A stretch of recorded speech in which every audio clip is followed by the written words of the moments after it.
Inhabituel pour la saison. On attend localement jusqu'à 50 cm au-dessus de 800 mètres d'altitude. Puis un phénomène étonnant également, en ce moment, on a quelques flocons entre Nantes et Angers, quelques flocons de neige qui ne vont pas durer, mais qu'on a actuellement. Globalement, il va aussi neiger sur le Massif central, vous l'avez dit. Oui, c'est ça, 9 départements, ils sont en vigilance orange, avec de la neige qui tombera parfois jusqu'en plaine ce soir. Oui. Donc vraiment, on est passé d'un coup de l'été à l'hiver. Et donc sur le reste du pays, c'est un temps souvent gris et pluvieux, avec ces températures totalement hivernale.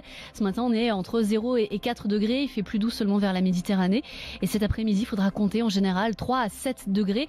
Encore une fois, il faudra aller vers la Méditerranée pour plus de douceur, 20 à 25 degrés de la Côte d'Azur à la Corse.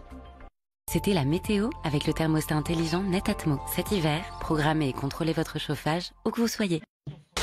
Lundi 29 octobre, l'info sur RMC. Il est 6h01. 6h01, c'est l'heure des infos. C'est Chloé Cambrelin qui est là pour les informations. Chloé, bonjour. Bonjour Jean-Jacques, bonjour à tous. Jair Bolsonaro élu au Brésil. Le candidat de l'extrême droite l'a emporté haut la main.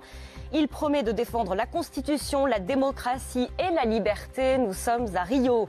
Les taxes sur les carburants vont bien continuer à augmenter. Le gouvernement ne veut pas reculer, mais compte demander aux constructeurs de participer à travers le financement de la prime à la conversion.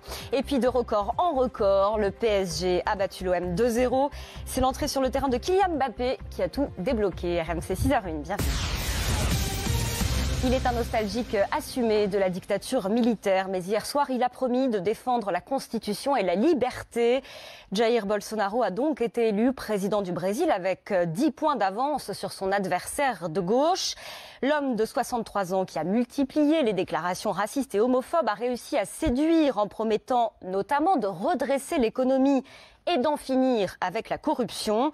Igor Saïri, vous êtes l'envoyé spécial d'RMC et BFM TV à Rio, où cette victoire est largement fêtée depuis hier soir. L'hymne national chanté en boucle, le drapeau brésilien présent un petit peu partout. Des centaines, voire des milliers de supporters du nouveau président de la République du Brésil ont fêté cette victoire devant son domicile depuis hier après-midi jusqu'à tard ce dimanche soir. C'est une nouvelle page de l'histoire du Brésil qui s'écrit d'après ses partisans qui ont mis beaucoup d'espoir dans l'ancien militaire de réserve, parce que celui-ci a fait beaucoup de promesses, notamment en matière de sécurité, en assouplissant le port d'armes à feu par exemple, ou encore en promettant de réduire la dette de 20%, ou encore en arrêtant définitivement la corruption qui a éclaboussé toute la classe politique pendant plusieurs années. Le mythe, on l'appelle ici en tout cas dans son camp, va devoir assurer tout ce qu'il a promis dans ses premiers mots, dans son premier discours. Il a en tout cas garanti à ses partisans qu'ils avaient fait le bon choix et qu'ils pouvaient compter sur lui